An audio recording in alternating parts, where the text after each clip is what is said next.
புனித யாத்திரிகளின் இளவரசர் என அழைக்கப்படுபவர் யார்? Answer A. Yuan Chuang.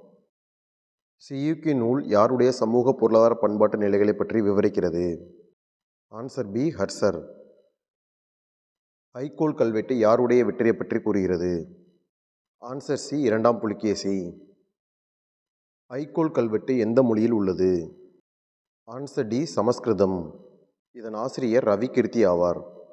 முதலாவது பௌத்த மாநாடு நடைபெற்ற இடம் எது? Answer C. பீகாரில் உள்ள ராஜகிருகம். இரண்டாவது பௌத்த மாநாடு நடைபெற்ற இடம் எது? Answer A. பீகாரில் உள்ள வைசாலி. பௌத்த மாநாடுகளும் அவை நடைபெற்ற இடங்களும்.